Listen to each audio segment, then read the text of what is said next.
We are doing a panel on the campus to college. Thank you all for joining us here today. My name is Amanda Roley. I am the chief journalist at Creme 2 News in Spokane, and I am so excited to be here and looking at all these bright and bushy-tailed faces.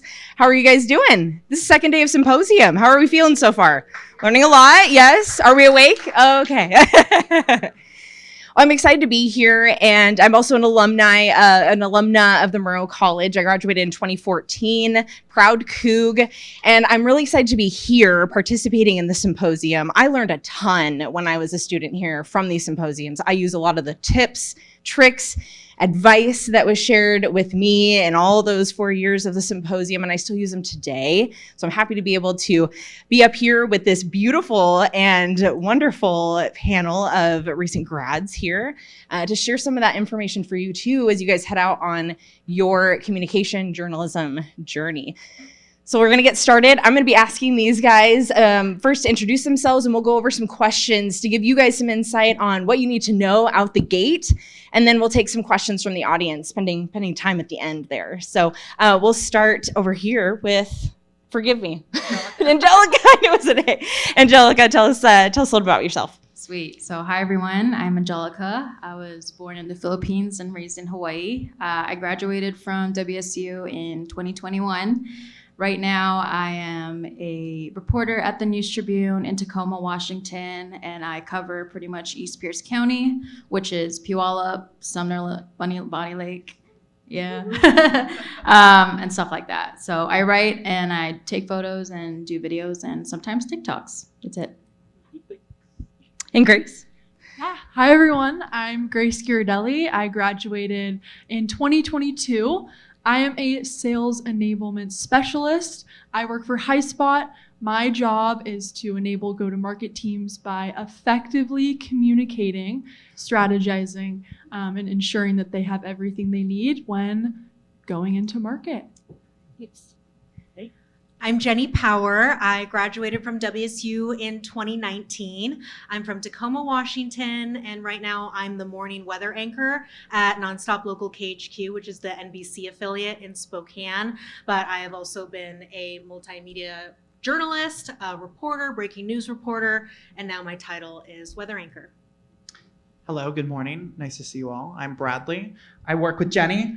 I am the regional breaking news reporter for KHQ Incorporated, so I do breaking for our entire company, but I'm also the morning anchor for Wake Up Nonstop Local Montana that's based in Spokane. So I anchor for a handful of stations, NBC and ABC affiliates in Montana from Spokane, and then I join up on the Spokane product with Jenny.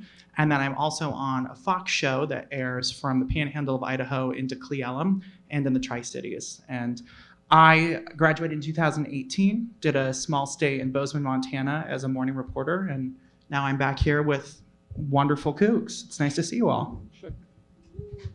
Hi, I'm Isabella Borelli. I actually just graduated in 2023, so very recent to be back here and see all your faces. I'm very nervous if you cannot tell. But I was in strategic communication, and I went straight into, a week after graduation, I went straight into a position as a marketing, communications, social media content creator for a home renovations company in Seattle. And I worked there for 8 months, and I actually just recently changed my position, and I'm working as a project manager and sales associate for SeaTac Lighting and Controls. All right, great lineup today, right? Well, let's get straight to it. The first big obstacle after you graduate is landing that job, right? That's what we all are after. So what I want to pose to you guys is walk us through the steps that you took to get your first job out of college in journalism. We'll start with you, Angelica. Okay. So in my junior year of college, I had an internship, a legislative internship with the Columbia Basin Herald, legislative affairs and all of that. And after that, I saw that there was an internship opening at the News Tribune. So I applied in my senior year, fall. And then in the springtime, they hit me up and they're like, let's get it. And I got the internship position there. And 2 months into the internship, they offered me a full-time position. So I would say that landing that first job after college it's not linear for everybody, you know. Sometimes you might get it and sometimes you don't, but I think I was definitely looking for opportunities and I found one that fit for me. So yeah, that's how I got my full-time gig. We can go down the line or popcorn it. So wherever you want to jump in, guys. Okay. So Bradley and I's paths are very similar in that in our time at WSU, we also interned at KHQ in Spokane, just slightly different timelines, but that has really been the pipeline for a lot of people that work for us and for our company. So when we were in school, we were interning at KHQ. Jeff is in the back there. Hi, Jeff. He's our, director of recruitment. And I mean, fortunately, after my internship, at KHQ, I signed a job to work in Montana before I even graduated as a reporter. So we have similar starting ground in that. Yeah, and I think the one thing that I'll add to that, that trip to Montana was so beneficial for me in getting a bigger job. One thing I hear a lot of when I talk to people who want to work in this industry is, I want to start in Spokane, I want to start in Seattle. Best thing I ever did was go to Montana. I got to make great mistakes there. I got to learn. I did. I made a lot of mistakes. I still make them. If you watch, you'll notice.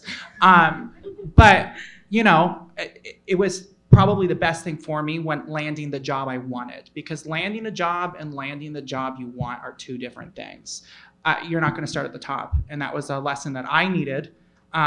Jeff Height reminded me that when I was begging him to work at KHQ in Spokane, where I'm from, he said, Bradley, you got to give Bozeman a chance. And I did. And it really transformed me. So very similar story to Jenny. I interned at KHQ and then got the opportunity to go to Bozeman. And I just have no regrets at all and totally blessed for that opportunity. In lieu of being candid, and my past advisor's in the room, so I'm sorry for saying this, but upon graduation, I had the internships, I was a part of Cable 8, a part of a sorority. I still was like, I'm not super sure exactly what I want to be doing. These lovely people over here kind of had that luxury. But being able to state that you're Murrow alum, you can pretty much have like interchangeable things that you've learned here. So enablement isn't something that I learned necessarily in Murrow, but all of the traits and attributes that I learned in many of my classes that I took here are absolutely transferred in my day-to-day. So even if you have a marketing internship, doesn't mean you can't go into reporting, or something like I did is kind of craft my way into my role now. So my senior year, I had no idea what I wanted to do, and I hadn't done an internship. I wasn't a part of really any clubs. I was in Greek life, actually with Grace. We were in the same sorority, but I had a really hard time trying to figure out clubs to join, what I want to do. And actually senior year, I decided I want to get involved with something, and I ended up going on a New York trip with Sarah and Justin Barnes, and it was the best thing I ever did, and it made me realize like I need to get involved before I graduate. I have months left. So I actually was an ambassador for the Murrow Symposium last year and got to meet amazing people, and it was something I could put on my resume and really be proud of. And during finals, I was sending out my resume and applications, so many resumes, and trying to get just that interview. And it finally came during finals week, where I had to go do my finals, come back to my apartment, do that Zoom interview. Terrifying. I'd never done an interview before, and I actually landed that job as the marketing content creator, and took me to Seattle. But yeah. Thank you guys. So obviously the theme here, right? There is no clear-cut, cookie-cutter way to get into any of these positions, whether it be Stratcom or reporting. So yeah, that's great. Kind of talk me through, guys, what are some of the experiences you took from Murrow that have really helped set you up for success now that you've graduated? So when I was still here, I was a part of the rural reporting plunge. If you know that, you know what I'm talking about. And pretty much that experience of parachuting into a place and trying to get to know folks and the community there is definitely helpful, or helped me with where I'm at today, because I was raised in Hawaii. I had no idea what Puyallup was or how to pronounce it. My hometown. I'm sorry. But yeah, I was like, Puyallup. Anyway, so when I got my position, I was like, okay, well, obviously I'm not from here. I'm going to have to get to know the community and how people live. So having those skills from the rural reporting plunge helped me with that, because I was able to be personable and like, be like, hey, like I'm new here. I'm wondering if you could show me around or tell me the, how things go around here. So definitely that experience with the rural reporting plunge helped me with where I'm at today. I have some less than stellar news for everyone. Com 300 Yeah, okay, is something that is so valuable once you leave that class and beyond. I can tell you ComJur 333 as well. Is that with Allison? Tracy Simmons is who I had it with. I had it during COVID as well. So being able to actually communicate effectively online, not just in person, is a very, very niche trade that someone in our industry is going to have to use, and not taking paragraphs and paragraphs to do so. And that's just about the actual like physical communication, but especially just like Erin Thomas, she would do risk communication. And that's something, again, outside of, maybe reporting is something that I do with, if something goes wrong, how you can actually strategically attack and make sure that we can be at a point where it's effective and good again. We're pretty good friends, if you can't You guys tell. are tag teaming this. I don't know. I had a lot of great experiences, not just with Murrow, but with WC as a whole. I was a transfer student, so when I came in, I wanted to get involved with as many things as possible because I was coming from a community college that did not specialize in what I wanted to be when I grew up. So I enjoyed Cable 8. I was part of that, but when I think back about my time here, I think more about, for starters, Com 300 and the heart attacks I had in that class.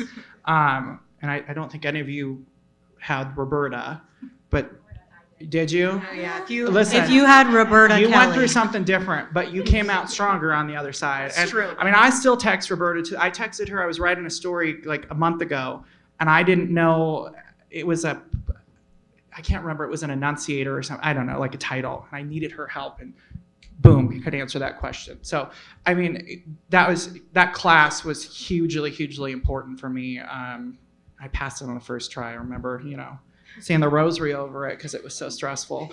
But 300 was a big deal. And Com 465, I mean, I remember that one because for me, that was the start of what I wanted to do. And that was when school stopped being school, and I was really intrigued because I felt like, oh my gosh, you mean I have the whole day to put a newscast together? And now I do it every day, and it's just like, it's a rush. It was what I wanted to do. I felt like it was where I belonged. So I really, the experience there gave me the fundamentals and the building blocks to ultimately transition into the workforce. Yeah, and I mean, I had a similar experience in just that taking these classes seriously now, 300, 333, 465, these truly do lay those foundational elements to what you're actually going to be doing every day if you get into, for example, a journalism career, practicing how to write efficiently, and especially for being on air. I mean, those are your first reps, whether you're in 465, turning a story, doing a little bit of anchoring, or even doing some weather. Like, this is your time to really feel it out, and truly you will be using what you do in those classes out in the real world in those jobs. networking. Talk to your teachers. Don't be afraid to make friends in those classes that you're not sure if you know buddy in. Make a friend. Like, say hi to people. Make sure you're connecting with your teachers on LinkedIn. They have all the power. They know people that you want to know. And that, Sarah. and that is serious power. And if you can make those connections and really foster those connections, they want to help you. They want to hire you. Cougs hire Cougs. And I don't just say that because everybody else says that. They do. I just want to add something real quick too. I forgot to mention. I kind of blocked college out of my brain. Anyway, She's over it now. Yeah, no, I wasn't able to walk during my graduation because COVID. But I was just gonna say I was also part of the Daily Evergreen all 4 years, and that was when they were publishing daily. So with that newspaper, you had to publish things on deadline. I had to write my things real quickly. So that also helped me with my job today. Oh, that's great. So obviously getting your hands dirty was a theme here, right? I mean, just dive in and get as much experience as you can, right? So let's take the rose-colored glasses off, right? After graduation, sometimes things don't always turn out to be how you imagined on the job. So kind of talk through what are some things that surprised you when you got into the field that are different than how you imagined them to Amanda, be. I'm so ready for this one. Let's go, Amanda.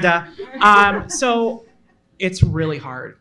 It's really, really hard. And the first 6 months sucked. Like, sorry, not gonna lie to you. Then it made sense, and then I really enjoyed it. Because here, at least, our structure was that, for the most part, you were anchoring, doing a little bit of reporting, doing some weather. You don't start as an anchor.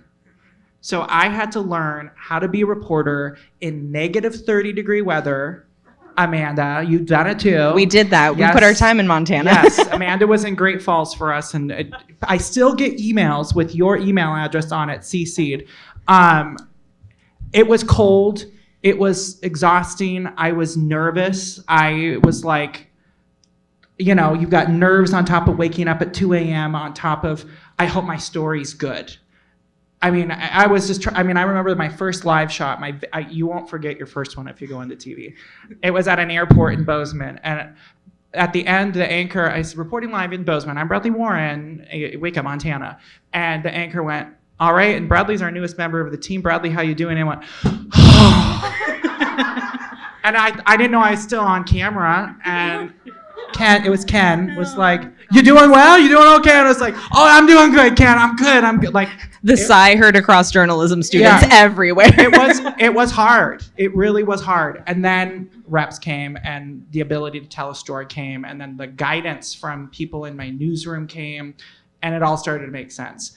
But I remember when I was here, I was like, I'm gonna have my own show, and I'm gonna have a segment.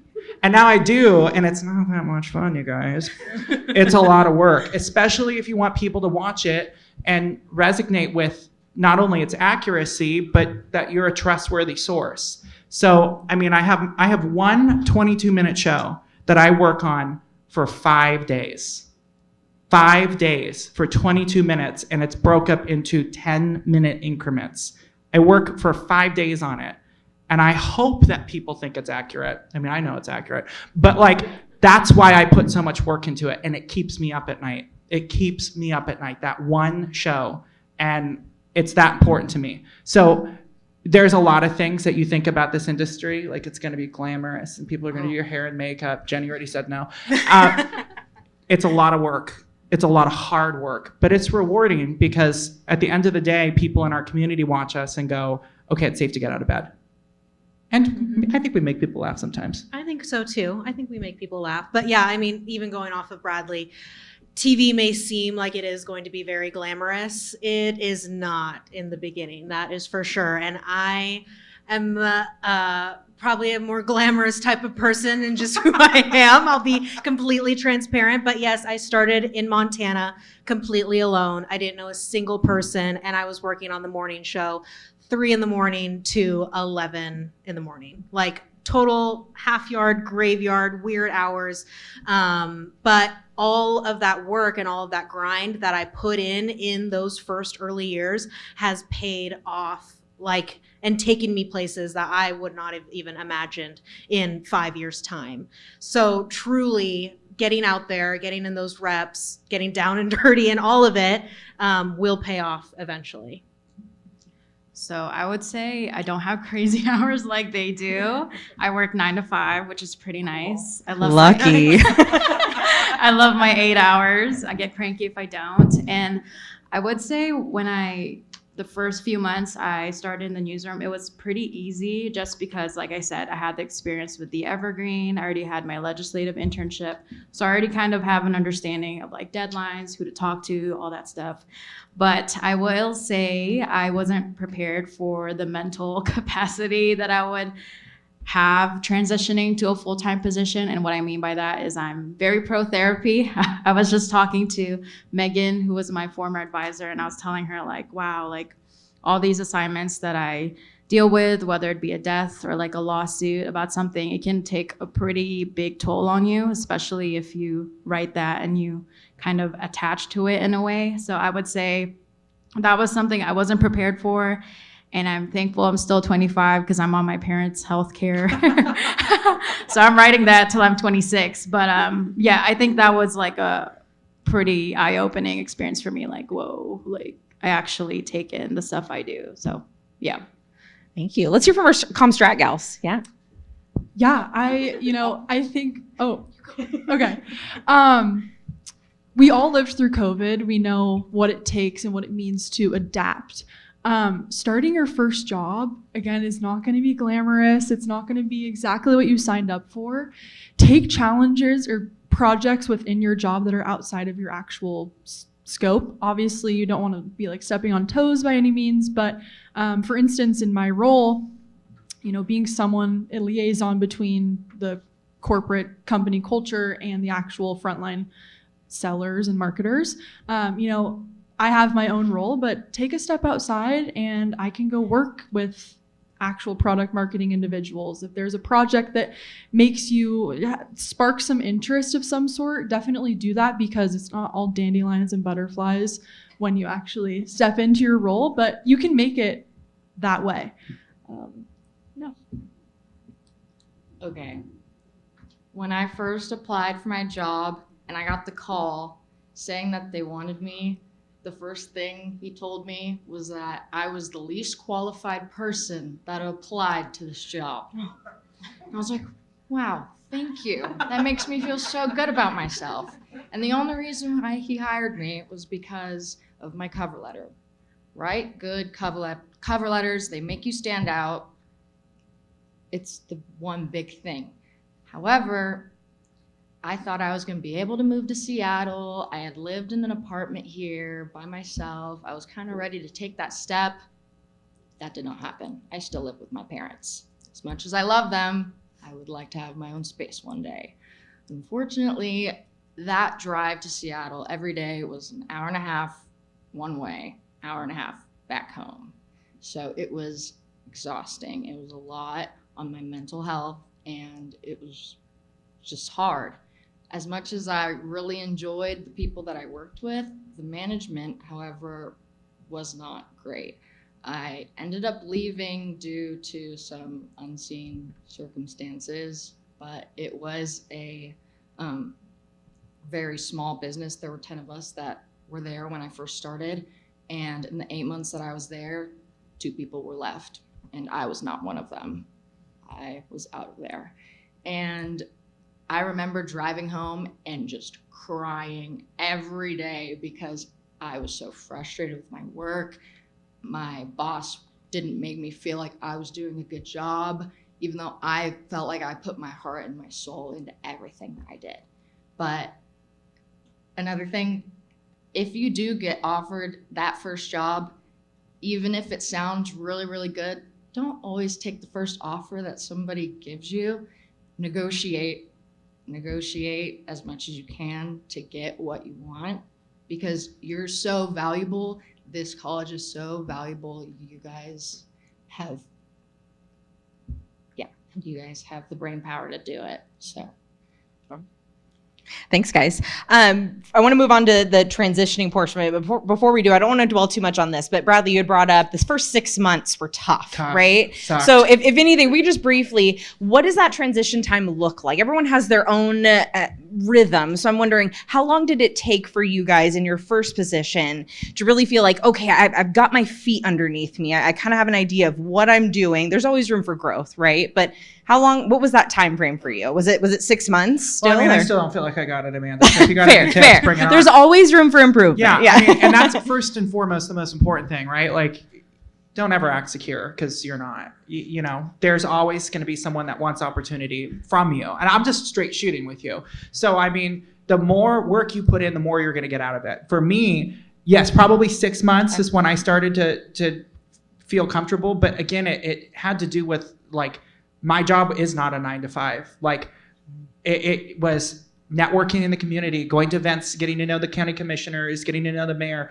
A lot of that stuff isn't in a 9 to 5. And the more and more I knew, the more and more comfortable I was in my ability to report on it. So for me, it was really a 6 months point. I felt like, again, the school prepared me with the basics when it came to, like, the video editing and the, you know, setting up a camera. It was just the everything else. And some of that mental, you know, stuff, right? Like, you're going, for the most part, to meet a lot of people on the worst day of their life. So how you approach someone who's going through something terrible, and then also how you handle it afterwards, that was a lesson. Because a lot of times you're going into whole new communities. You mentioned that, Angelica, and you're figuring out balancing work, life, and you're building new contacts. Let's hear from our Comstrat gals. What's that experience been like for you guys, kind of getting into a rhythm on your own? I think it's pretty similar. I mean, I can't put a date on it, of course, but it's just like, you know, getting more secure in what you're doing is, you know, actually proactive, and it's helping. And when I say helping, I just mean, like, you don't have to ask anyone what you're doing necessarily. You can just go out and do it. And having that confidence and oomph. I would say, again, like on a 6 month track, probably, it just takes time, and there's going to be setbacks, and then there's going to be times where you feel like I was born to do this. And then there's going to be times where you're like, oh my gosh, should I have been in business? No, no, Murrow all the way.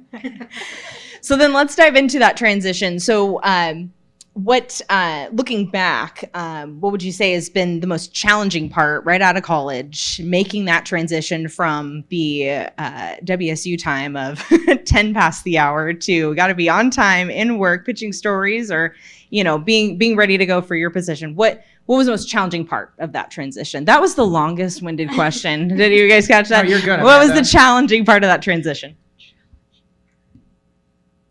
Well, I think for me, it was the hours, right? Like, Jenny and I did not work.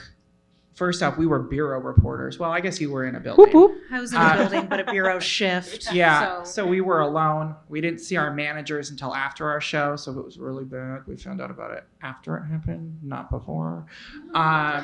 So that was an adjustment. And then I think for me, the weather was definitely an adjustment, because it was freezing cold, snowing, and dark.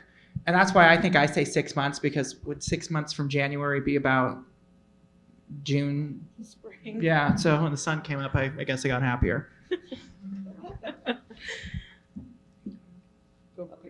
I would say one of the most challenging parts was getting out of the college student mindset to, oh, I'm a big girl now, making big decisions. And I know at the Evergreen, you know, sometimes we make mistakes on, like, names, photo captions, and all that. But when you're working on in a real newsroom, like, if you make those mistakes, if you have a strict editor, they're going to be, you know, up in your face. So when I was still an intern, I was still in the mindset, you know,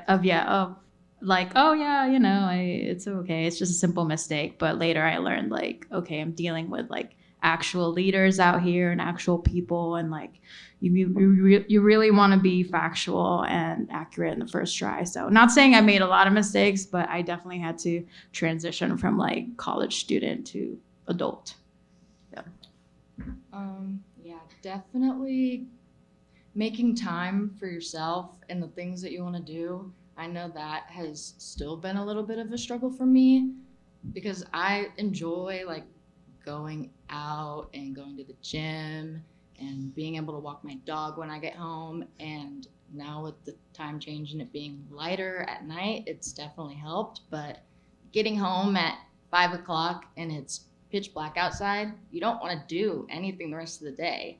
And it kind of just becomes a cycle, like work, sleep, repeat. And that's not something anybody wants to do. You want to love your job and you want to be able to have time for the things that you want to do and love.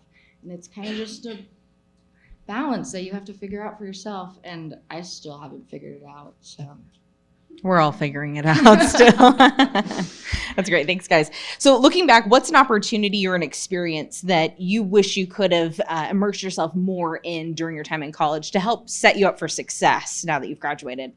I'm throwing the heavy hitters, guys. Yeah, you are bringing them, Amanda. What would you have done? I think I would have spent more leadership opportunities with Murrow News 8, Cable 8, both, but Cable 8. I think the leadership, the managing opportunities that they provide, every waking hour, if you can, just spend on the shows, just getting your hands dirty with the equipment. Well, I think to that point, I guess I would echo it because I think you and I were probably very similar in the we're journalist focused, but now we're both in kind of different roles where we're overseeing some things.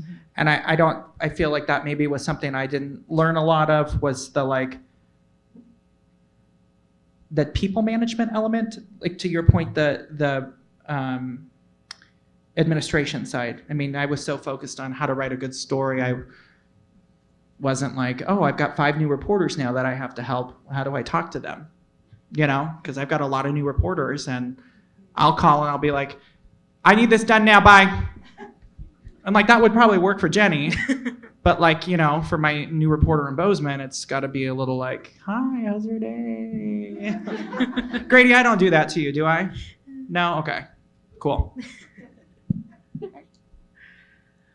I think I'm just going to say this. I was a huge CFS goer. I was not missing a game. I was going to all the basketball games.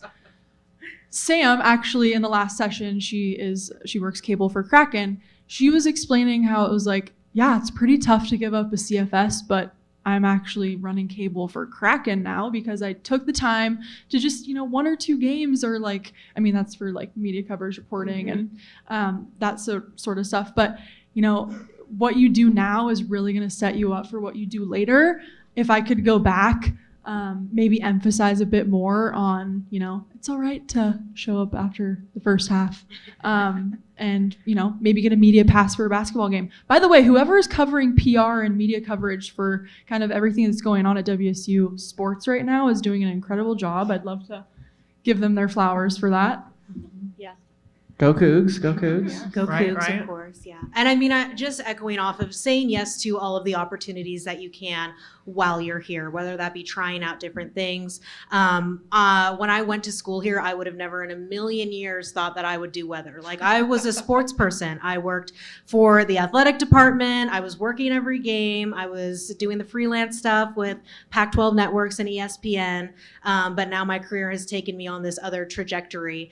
And I'm thankful, though, for saying yes to as many opportunities while I was here to kind of get my feet wet in different things to really figure out what I liked, what I didn't like, and what I could see myself actually doing post-college. Yeah, pretty much echoing what they said. I wish I did the internships. I wish I took those small jobs. You still have the opportunity to do it. Even if you're a junior or a senior, look into it. Talk to somebody that you know, or maybe someone in your class that maybe does that one club that you've thought about doing, but you weren't really sure who to ask and you're a little bit nervous. Take that step. If they want you to join, it's probably going to help you a lot in the long run. You can put it on your resume. It'll look good. I wish I did it. So do it now while you still can. I just want to echo one thing Jenny kind of brought up and that you brought up. Never saying no. I mean, you just never know where you're going to end up. And to Jenny's point, yeah, her and I did football games together. And I don't know if I ever thought that you'd end up doing weather. I think I thought I'd see you end up in the sports world. But that's the other thing is a lot of people come to us and they go, well, I'm going to be a color commentator in sports. And then we go, okay, well, you have to talk on TV. can you talk on TV? And they go, well, I can read a prompter. Well, that's not color commentating. So that's why we say you should try a morning show first, because morning show is 2 hours of live television where you're getting your reps in learning how to talk on TV, which then translates into, okay, now you can do color.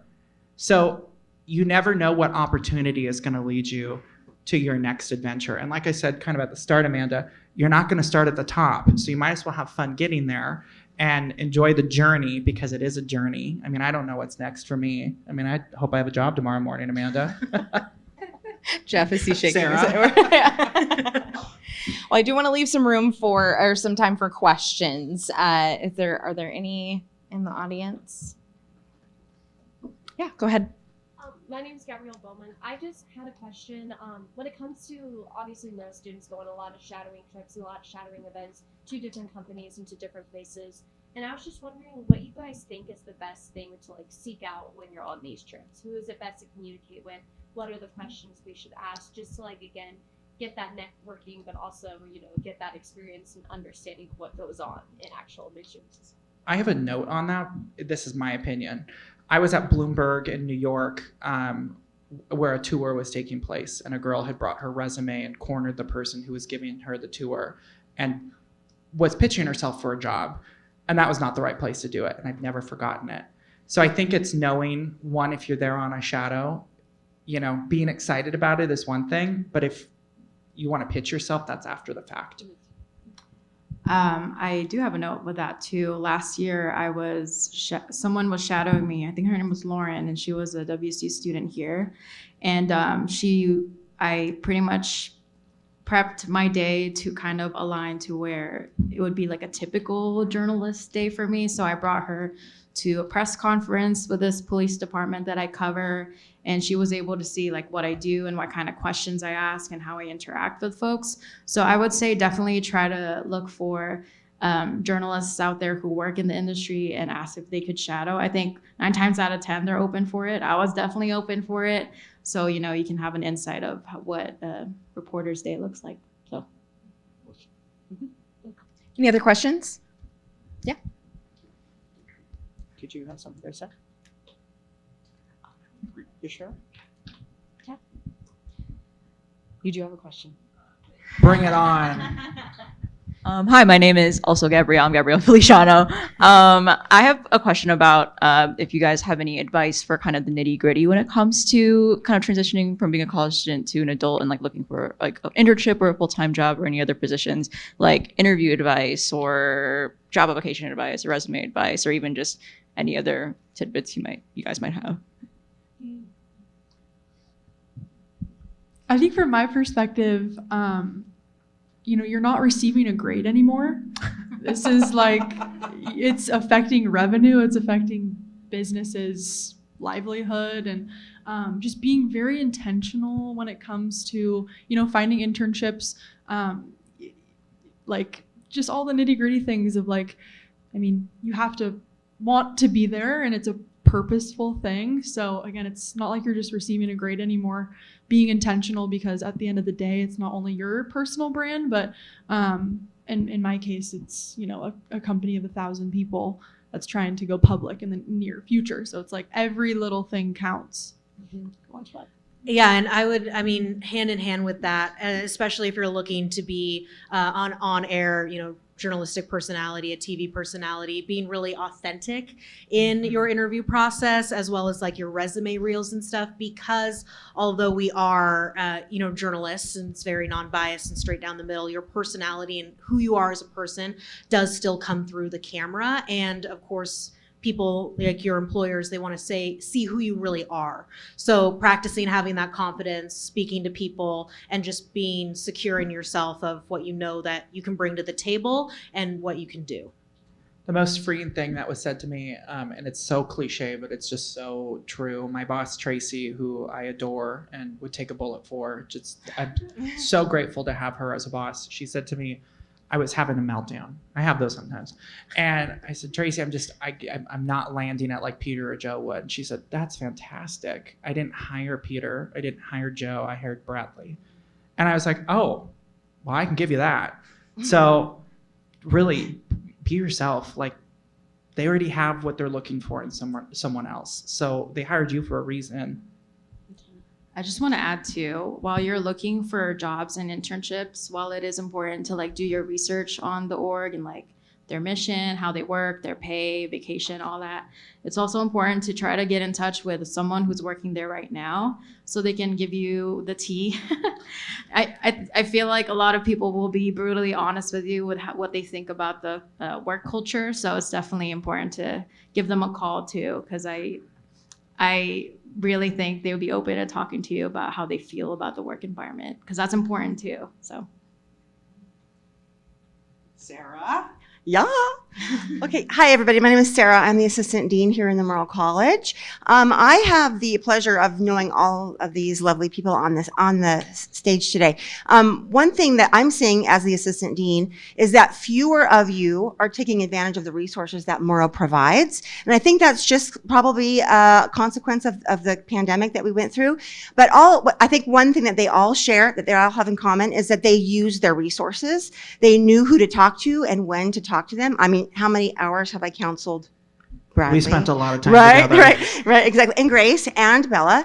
And I enjoyed that very much in my role as an advisor, right? As an academic advisor and as a career advisor. So one thing I just want to see in the room is how many in the room are in the JMP track in some way? Journalism, media production, And news. I have a follow-up on that. Okay, yeah, news, production, media and technology, any of that. Anybody over here? How many is strategic communication in the room? Okay, Wow, so okay, this is very cool. indicative. Like the college is 60% Stratcom, right? Bradley and Jenny and Angelica have all worked with strategic communicators, right? They hire strategic communicators. Grace and Bella are both in strategic communication. So I just want to maybe see if you guys can share like what resources did you use in the Murrow College aside from like Jeff and your internships, but there's a woman in the back at the door with the blonde hair. Her name is Wendy Wegner. She is your career advisor. She's your career advisor. All of them used their resources in the Murrow College. So I want to know maybe if you can share what you used. Well, and I have a follow. So one thing that I just really think that a lot of people don't know, and that I think is kind of a fun little note, like you don't have to get a degree in journalism to come work at a news organization. If you have a degree in strategic communication, you do 2 years contract with an affiliate, any PR firm in the world will hire you wherever you want because you know how to pitch to TV people. I mean, when I get an email, Amanda, I don't know, you correct me if I'm wrong. When I get an email that's like VO sought attached, I'm like, oh, I need 15 seconds. What's the VO of? I look at that before I read a 15-page pitch email on it being National Dog Day. And I get those. So 2 years in TV, if you're in Strat, is going to be as valuable as an internship because you're learning directly how to market your product to the people who you're trying to sell it to. As for resources, I spent a lot of time with Sarah.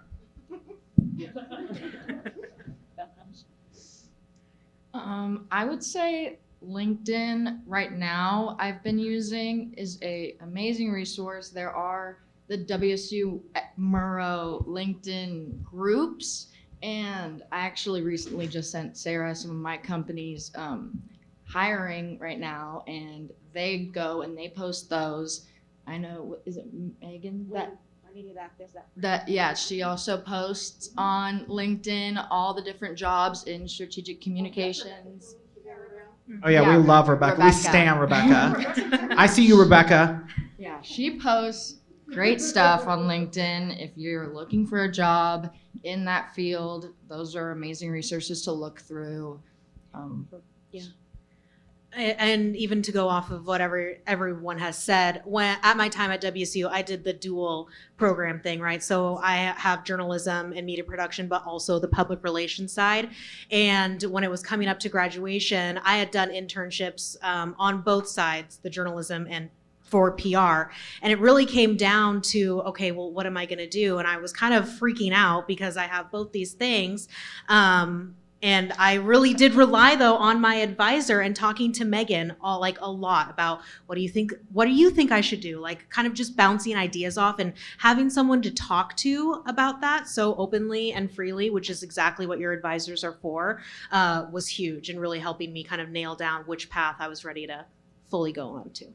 Yeah, I had Megan as an advisor too, and I love her to death. But yeah, talking to your advisors and spending like 10 minutes in their office is pretty beneficial. She was definitely a soundboard to my ideas and career goals. So yeah. And I think all of us just kind of shared the relationships we made in college didn't just stop right after we graduated. For instance, I reached out to Sarah and she was like, you should come to symposium. Like I had no idea that I could even do this year, but it's like, if you make connections now, again, with your professors, with your advisors, with, your peers, who knows what that will do for you when you actually are in a job. And us. We're here. Come talk to us too. And also, just on a closing note on that, it doesn't have to be so formal. Like I came and talked to Sarah all the time. Me and Tammy talk about house decorating all the time because Tammy is quite the interior designer. If you guys didn't know, but I've been told with her grandchildren this weekend. How did that happen? She's not with us. 16 years is the first one she met. Well, I'll send her an email. But it doesn't have to be so formal. Get to know people. People want to be seen. Mm-hmm. So see them. Yes. Any other questions? And over here.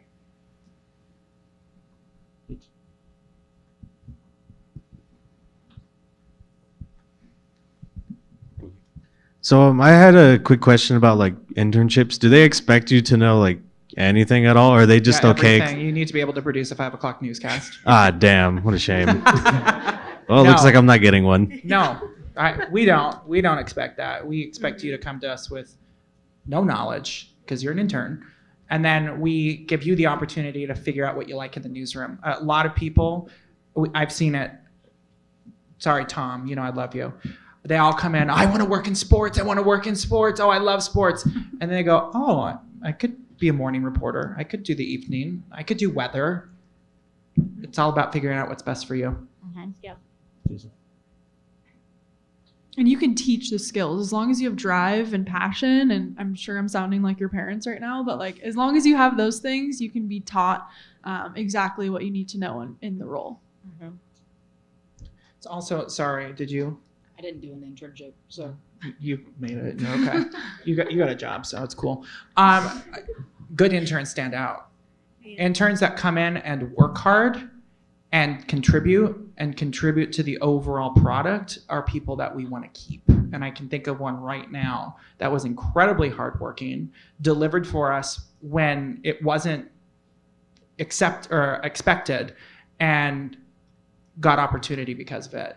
And so happy to have that person with us, and I'll sing that person's praises forever because they made a difference as an intern. And if you're willing to make a difference as an intern, you're willing to make a difference as an employee. Your intern hours aren't from 8 to 4 or 5 or whatever intern hours are. It's you're the first one there and you're the last to leave. And if you do that, your boss will notice it, and you'll get hired before someone who knows more than you because you want to be there. And that's what people are looking for when we're hiring.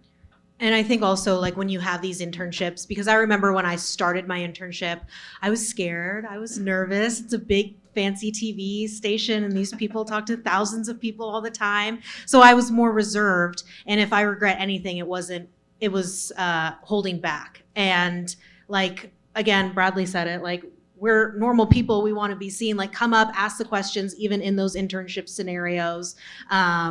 And really take advantage of it and try different things, ask to try different things, where that kind of scope is. And we failed before, so ask us the question before you fail. Yes. We already messed up, so learn from us. Yeah, and when you're doing your resume, cover letter, and all that, don't be afraid to reach out to someone and be like, hey, can you look this over, and just make sure there's no typos or anything, because that really goes a long way too. So. Any final thoughts? Keeping honest on time, you have 90 seconds and we're counting down. Well, thank you so much for being here with us today. We really appreciate it as we get ready to head to this commercial break. You said 90. I thought my producer was in my ear. All right. Well, these were great questions, and let's give a hand to our panelists.